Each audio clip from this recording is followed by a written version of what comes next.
Aku ejaplenu, aku vana change, aku va yame abanam, aku va wanuya, aku va oeya.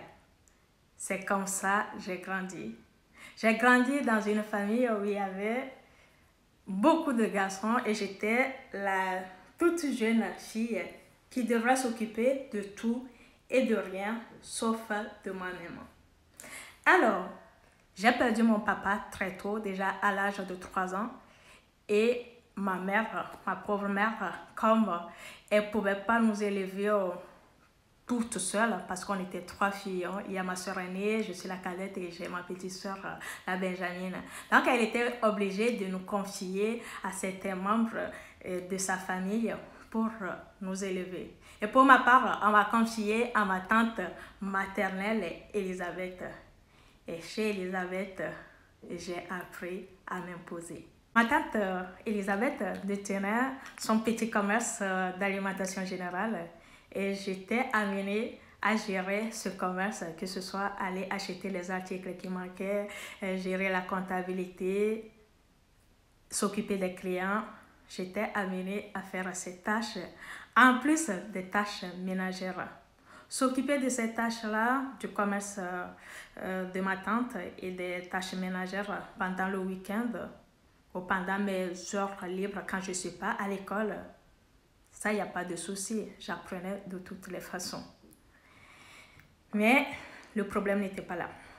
Le problème, c'est quand j'étais amenée à faire mes devoirs de maison, à lire mes cours et à préparer les exercices pour le lendemain, comme m'appelait, comme me disait, d'aller m'occuper des clients.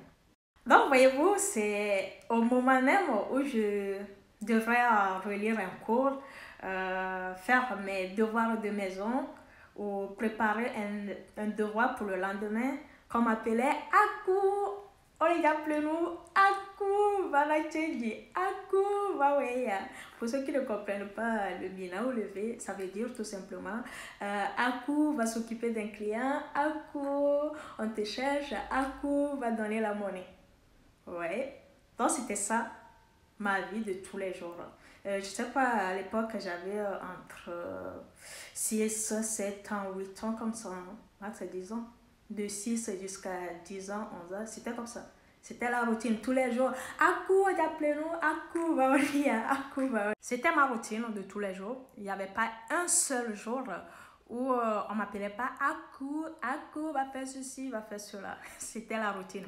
Mais arrivé à un moment, j'ai commencé à réfléchir. J'ai dit, mais c'est pas juste. Je suis pas la seule enfant de la famille. Il y a d'autres, non? Eux aussi, ils peuvent le faire, non? Et pourquoi c'est toujours moi? Ou c'est parce que je suis la seule orpheline de la famille? Ou peut-être c'est parce que je suis la seule jeune fille de la famille? Et j'ai dit, mais non, ça ne peut pas continuer comme ça. Il faut que je trouve une solution à ça. Il faut que je trouve d'autres stratégies, d'autres alternatives pour ne plus subir ces traitements-là. C'est comme ça que j'ai commencé à réfléchir. À l'école, j'étais pas terrible parce qu'avec toutes ces tâches que j'effectuais à la maison, très fatiguée et tout, cela impactait mes notes à l'école. Alors avec ça, j'ai dit, ben, si ça continue comme ça, je ne vais pas m'en sortir. Heureusement, qu'entre-temps, j'ai eu un cousin qui était très sympa, justement, le fils aîné de ma tante, celle chez qui j'étais, Richard, je te fais un coucou, qui venait et lui aussi il trouvait ça injuste. Il disait, mais non, je ne suis pas la seule dans la famille et tout. Il y a d'autres, non? Il y avait son demi-frère aussi qui était là, lui aussi il pouvait faire ça, non? Donc je lui ai dit, c'est lui qui a été vraiment mon élément booster, ce que j'attendais en fait.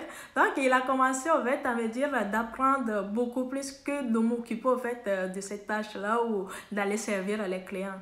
Bon, quand j'ai eu cet allié, cette personne qui me soutenait, qui me comprenait, qui était derrière moi, j'ai dit, ok, Rose, ou Aku, c'est le moment de changer les choses, c'est le moment de s'imposer, de changer un peu les règles.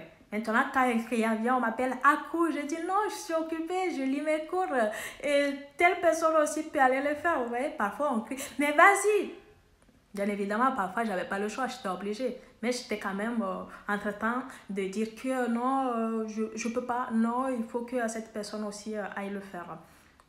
Donc, c'était comme ça, c'était devenu comme ça. Ok, j'ai dit, comme j'ai un peu plus de temps maintenant consacré à mes cours, à mes devoirs et tout, c'est le moment idéal également de m'imposer à l'école. Il va falloir au fait que je reste parmi les meilleurs à l'école, je reste parmi les trois premiers de l'école.